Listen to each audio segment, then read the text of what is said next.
Euh, L'armée américaine se met au vert. Jusqu'à il n'y a pas très longtemps, l'armée américaine n'était pas très préoccupée par les questions d'énergie, les questions d'efficacité énergétique. Mais les choses ont changé. Pourquoi?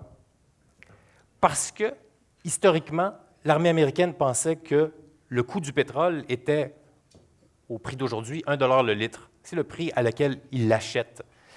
Mais on s'est rendu compte que le prix pour faire la livraison du pétrole sur le terrain, en Irak par exemple ou en Afghanistan, premièrement, le processus de livraison prend jusqu'à 45 jours, que les convois de pétrole sont devenus la cible de prédilection des ennemis et que la moitié des pertes des forces américaines ne sont pas dans des situations de combat normal, mais c'est les personnes qui sont en train de garder les convois de pétrole, et que pratiquement la moitié des forces armées américaines sont impliquées de près ou de loin dans les questions de logistique.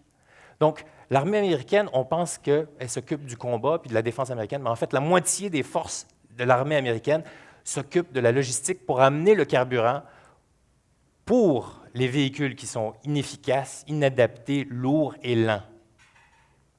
Alors, après avoir analysé avec un petit exercice de comptabilité de gestion, l'armée américaine a estimé que le vrai coût du pétrole en Irak, en Afghanistan, est plus près de 600 $ le litre. Non pas 1 $ le litre, mais 600 $ le litre.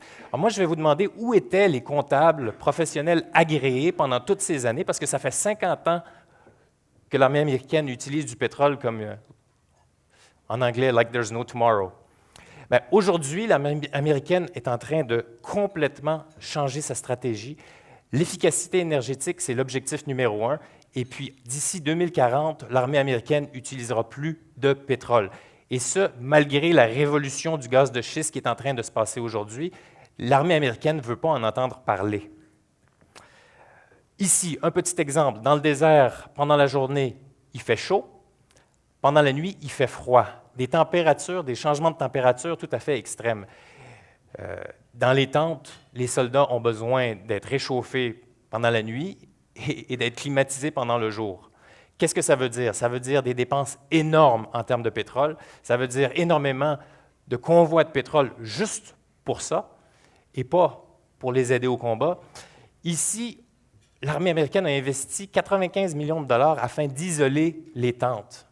Ils mettent une espèce de mousse dans le corps de la tente. Ça leur a permis d'économiser en 2010 $1 milliard en fuel. Puis là, je ne vous parle pas d'un coût une fois. En fait, c'est des coûts qui se répètent. Le prix pour réchauffer et pour climatiser les tentes et les équipements sur le terrain est de 20 milliards de $ par année, juste en Irak et en Afghanistan. Donc, ça fait un rendement qui est absolument fantastique pour les comptables, pour les investisseurs. Au lieu de mettre votre argent dans les actions d'Exxon, voici dans quoi il faut investir.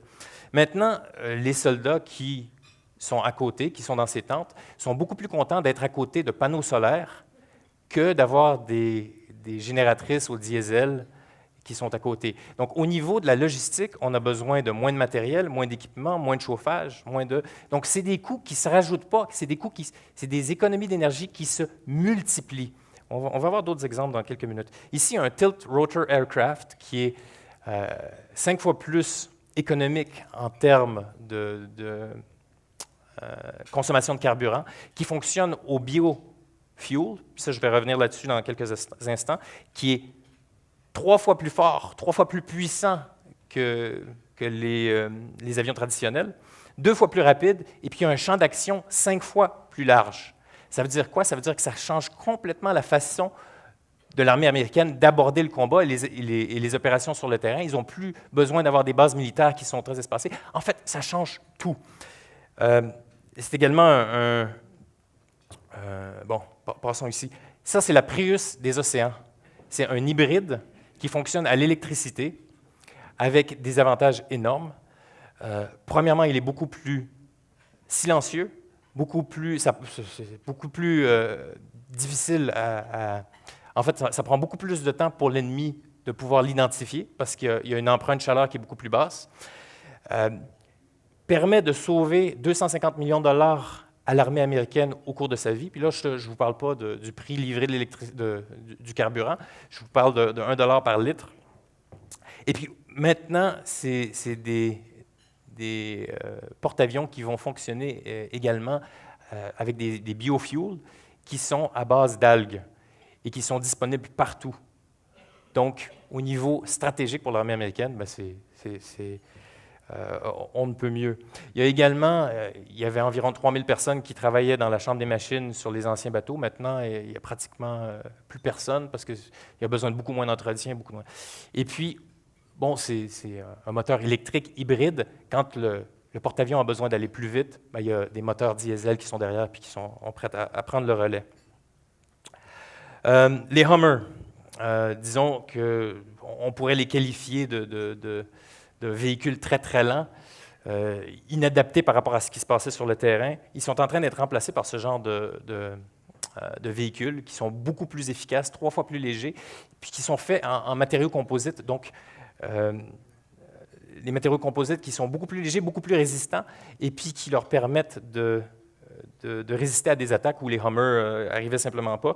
Encore une fois, c'est un modèle qui fonctionne sur du biofuel, qui est beaucoup plus économique. Et puis au niveau des émissions de CO2, parce qu'on a des représentants de David Suzuki ici, c'est également, en fait, le jour et la nuit. L'empreinte carbone de l'armée américaine devient une fraction de ce qu'elle était. L'armée américaine est encore aujourd'hui le premier consommateur de pétrole au monde, 360 000 barils de pétrole par jour. Mais aujourd'hui, ils sont déjà aussi le premier investisseur dans les énergies renouvelables aux États-Unis. D'ici 2016, la moitié de leur carburant, ça va être du biofuel. Et c'est du biofuel qui est de nouvelle génération, à base d'algues, je l'ai dit, à base de certaines plantes, qui ne compétitionnent pas avec les sources de nourriture. Donc, et puis, il n'y a pas un problème d'accaparement des terres parce qu'en fait, premièrement, on a besoin de très, très peu de ce biofuel. Ça devient maintenant de l'équipement qui est très performant. Et deuxièmement, on peut en trouver partout. Donc, on n'a pas besoin d'aller en Afghanistan, en Irak, puis de créer une guerre. Maintenant, l'armée américaine travaille avec le secteur privé pour l'électrification de leurs véhicules. C'est-à-dire qu'ils sont allés voir GM, sont allés voir Ford, sont allés voir tous les autres, puis leur ont dit on a besoin d'un véhicule électrique, on a besoin de véhicules hybrides, mais au même prix que des voitures aujourd'hui à essence. Et maintenant, bon, il y a un nombre de manufacturiers qui ont annoncé des voitures à 230 000 au gallon, donc c'est 100 km au litre. C'est de la technologie qui existe depuis très longtemps, mais bon, maintenant, ça a été annoncé. Puis, les leaders là-dedans, c'est les Allemands, c'est Audi, c'est Volkswagen. Les firmes américaines sont tous derrière. Il y a 3, 4, 5 ans, on vous aurait dit des véhicules électriques, qu'est-ce que vous en pensez? Il y a tous les manufacturiers qui vous auraient dit ça n'a aucun sens, ça ne sera jamais. Aujourd'hui, ils veulent tous être les leaders sur ces marchés. Donc, les transformations, quand on est passé du disque vinyle au CD, au iPad, au iPod, ça se passe très, très vite. Bien, c'est également en train de se passer ici. 50% du fuel utilisé en 2016 par l'armée américaine, ça va être des biofuels. Et puis, comme je l'ai dit, en 2040, ils n'utiliseront plus de pétrole du tout. Donc, il y a cette transformation, cette révolution au niveau du transport qui est en train de se passer. Et puis, on va revenir là-dessus. Ah, ben voilà, ça, c'était le slide qu'on devait avoir un petit peu plus tôt. En fait, le message est clair. Ce que les gens veulent, ce n'est pas des barils de pétrole, ce n'est pas des kilowattheures d'électricité. Ce qu'on veut, c'est les services que l'énergie nous rend. Et puis si on trouve une façon ou une organisation ou une méthode pour rendre ces services à un coût plus bas, bien, ça, c'est la technologie qui va être gagnante. Aujourd'hui, on sait qu'on peut économiser un baril de pétrole à un prix de 14 à 18 $. Combien coûte un baril de pétrole? 100 $. Il y a des investisseurs dans le pétrole qui sont un petit peu plus loin derrière dans la salle. Messieurs, le meilleur placement, c'est l'efficacité énergétique. C'est ce que l'armée a décidé de faire, et puis c'est également le conseil que l'armée donne au secteur privé. Ici, on a les immeubles. Les immeubles, c'est eux qui utilisent 3/4 de l'électricité au monde. Ici, on a 4 Times Square à New York. Il y a 2 faces de l'immeuble qui sont couvertes avec des panneaux solaires. L'immeuble est 50% plus energy efficient qu'un immeuble ordinaire. Il y a la lumière naturelle dans tous les bureaux. Les gens sont plus efficaces, la productivité est plus haute. Les charges de l'immeuble sont beaucoup plus basses. Ils peuvent charger des primes, des extras sur les loyers. Et c'est l'immeuble qui a l'appellation de Building That Never Sleeps, parce qu'en 2003, quand il y avait le blackout qui a mis 57 millions de personnes dans le noir, c'était le seul immeuble où il y avait de la lumière. Les gens venaient de tout New York pour pouvoir lire le journal le soir sous l'immeuble. Mais on peut également faire des miracles avec les immeubles existants. Ici, l'Empire State Building. Il y a 2 ans, l'Empire State Building était en train d'évaluer quoi faire avec son immeuble. Ils ont dit qu'on a un budget de 500 millions de dollars pour faire les rénovations, 400 à peu près millions de dollars pour le hall d'entrée. Évidemment, c'est l'Empire State.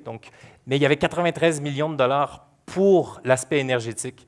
93 millions de dollars, on a décidé de rajouter 13 millions de dollars parce que le propriétaire s'est rendu compte, après une analyse, que le 13 milliards de dollars additionnels va pouvoir leur économiser 4,4 milliards de dollars par année et qu'il va y avoir un payback sur l'investissement de 3 ans.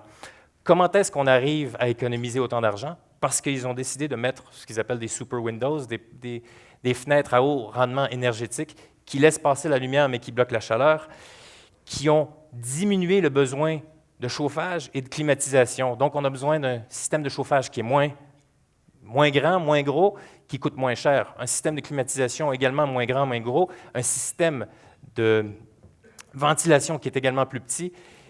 Et ça nous donne plus d'espace dans l'immeuble. Ils ont été capables d'augmenter le rendement au niveau des loyers.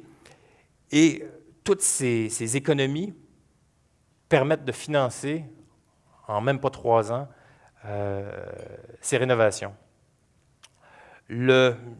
Ça fait 1 an que les rénovations sont faites. Les économies d'énergie dépassent de 5 % les objectifs. Et puis, le propriétaire de l'Empire State Building, c'est devenu un speaker sur les thèmes de développement durable. Il est très fier de ses immeubles. Il y a beaucoup d'autres immeubles. Il y a 120 millions d'immeubles qui ont besoin d'être rénovés aux États-Unis.